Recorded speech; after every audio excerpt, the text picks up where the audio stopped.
Hey everybody, welcome back to Black Magic Craft. These modular ruins are probably one of the most useful things I own for gaming, but I don't love the paint job on them. I don't love the really chunky stones. I want to do something that's a little more neat and tidy, kind of inspired by one of the minis from Archvillain this month, who is this video's sponsor. They got a bunch of vampires and stuff, and some of the bases have these really nice gothic ruins. I kind of want to do something more like that, but in a color scheme like these rocks I recently did. An updated set of these that is more detailed and a more realistic scale and painted in a color scheme to match this set.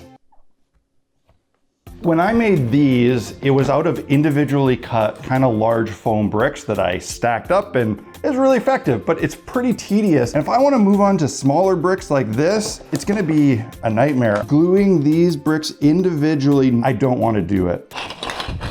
I'm going to make use of these texture rolling pins. Cut some strips, roll them, and then construct. But I first need to cut this into a bunch of modular wall sections. Gonna cut off this edge first. Struggling a bit there, so turn up the heat. Gonna go about 4.5.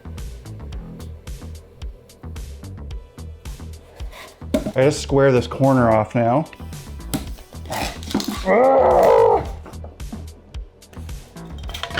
These corners are pretty square.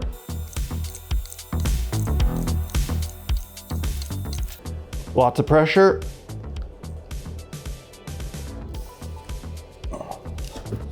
To the back. Looks okay, but not great. I don't want to do individual bricks, but I feel like this texture isn't strong enough. Come back in and enhance these lines, either with a pencil or a pencil and a knife. Actually, just a pencil would probably be enough. Yeah, that might be the best way. Power stance. When you're trying to do something in bulk, you want to make sure you have a system that really works well. That's easy to do, replicate, and gives you the results you want. If I was just building like one building, this would be easier. What do I want to do? Coming to the realization that I really don't want to make these out of foam sheets. I don't want to build a whole bunch of ruins out of tiny foam bricks. And I'm not sure I want foam. Take some of the pre-cut bricks that I have and build a couple little sections and mold them and cast them, because I would love for these to be made out of plaster. But do I do a 3D section where it's actually a wall standing and it's a big mold where I pour into and it comes right out and that's the piece? Or do I do some flat, simple wall sections glued to a flat surface and then basically just cast one side of the wall? Problem is the back sides are smooth, and if I layer the walls, you'll see that backside, you won't have true brick pattern. But if I make 3D ones that are just like this, just pulled out, then they're all gonna have the exact same shape.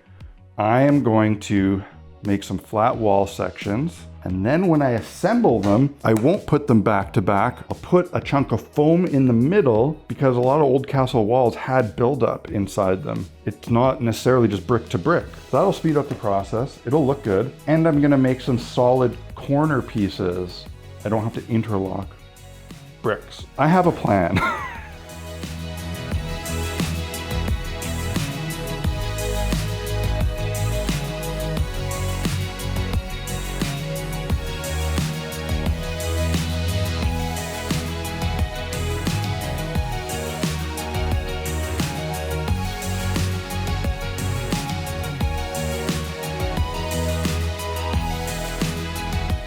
I cut these a little bit shorter, down to 5 inches instead of 6, because I want the overall wall sections to be 6 inches. But I'm gonna be putting pillars in between them and using them to connect, which will be 1 inch. I'm gonna do an upright mold, because I want these to be 3D all the way around, because I want the 2 layers of bricks plus the center layer of foam core concrete infill to butt into these. I'm gonna carve these up to look a little bit nicer, do some nice little chamfered corners on them. And I'm gonna make some of these kind of Gothic style buttresses, whatever these are called. And then these can be molded in here.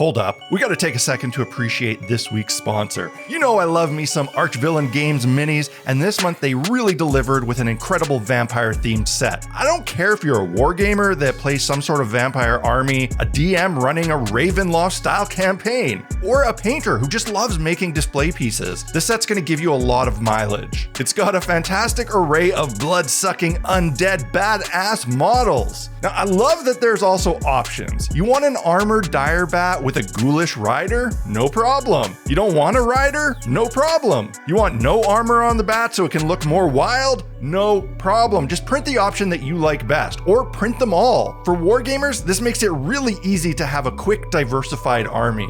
You know the deal. Subscription to their Patreon gives you monthly access to a ton of super high detailed models that you can print yourself at home. And it's really easy to do because they're pre-supported files. Let me tell you, by this point I've printed a lot of models from a lot of different companies, and I have to say that Archvillain has the nicest, most easy to remove supports of all the providers I've ever used. They're just a dream. They even include a bunch of supplemental material to help you drop these creatures into your 5th edition D&D games. I'll put a link to their Patreon in the video description so you can get these models for yourself. Now, back to work.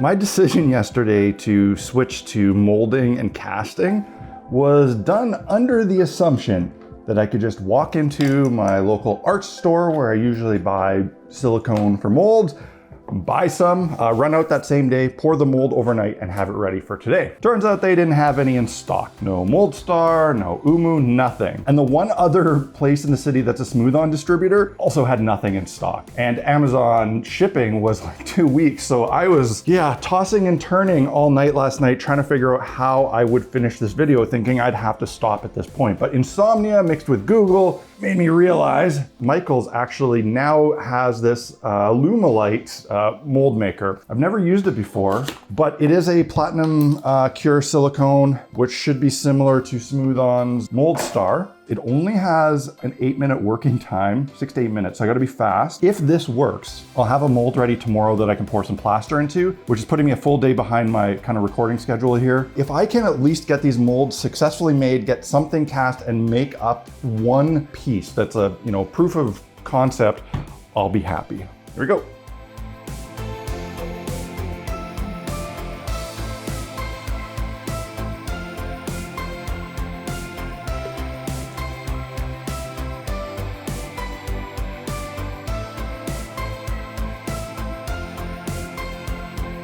Hope for the best.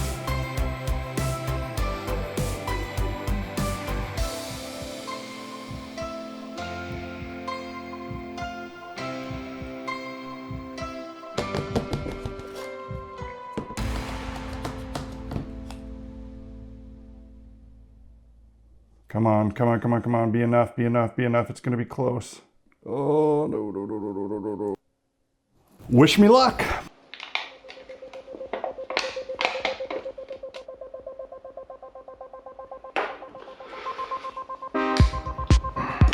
Broke.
By day 3, I was expecting to be painting a full setup. Here I am with just a couple pieces ready to assemble one piece. And that's totally okay because in the end, I think this is gonna be a much cooler, nicer system than I had anticipated.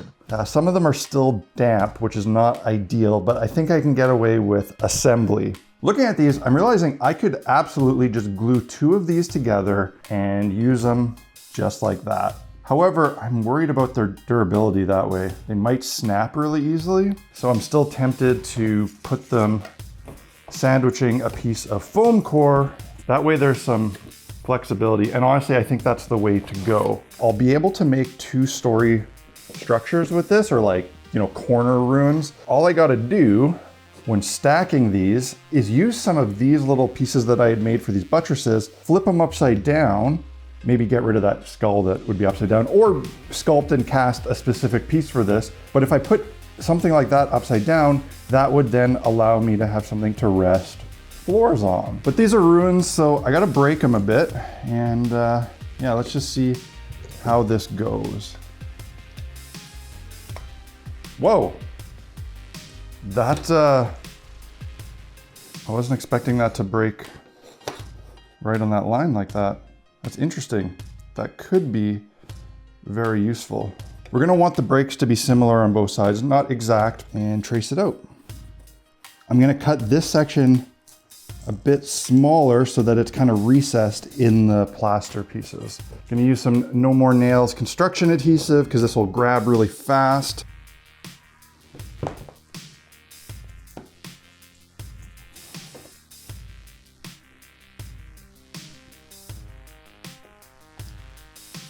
And there, I have one nice wall section. Honestly, feels pretty darn good. Adhesive, and go. Try to keep it centered. Wipe any excess that might come through. Yeah, it's looking good.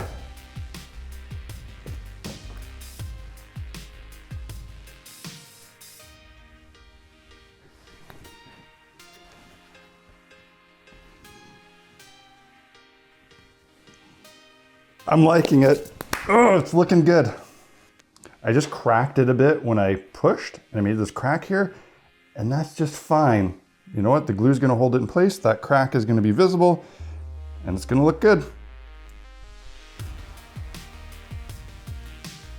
My hope is that these will be strong enough as they are and won't need a base, because they're definitely sturdy enough to stand up. I just don't know if, you know, they'll snap. Hopefully this glue does the job really well.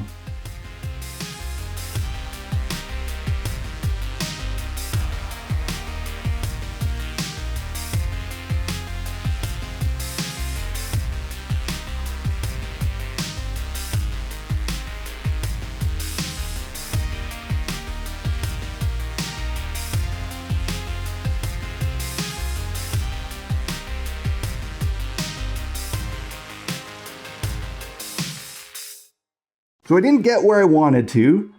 You know, like this did not work out the way I planned, but that's okay. I'm glad to have, you know, brought you guys along for the ride, brainstorming, and in the end, I did end up with something that I think is going to be really cool. You know, it's always useful when you add a mold to your collection, especially when it's one you know, like sculpted yourself. I hope you enjoyed this video. I hope you enjoyed hanging out. If you did, hit the like button. Let me know in the comments section below. Don't forget to subscribe if you're new around here and you've just been watching videos. Unsubscribe like a chump. If you want to pick up some tools and supplies for your own hobby needs and support the channel in the process, you can do that by doing your hobby shopping on blackmagiccraft.ca. The other great way you can support the channel and help me keep making these videos is by joining the Blackmagic Craft Patreon. I'd love to have you as the newest member of the fellowship. That's it, guys. Cheers. See you next time.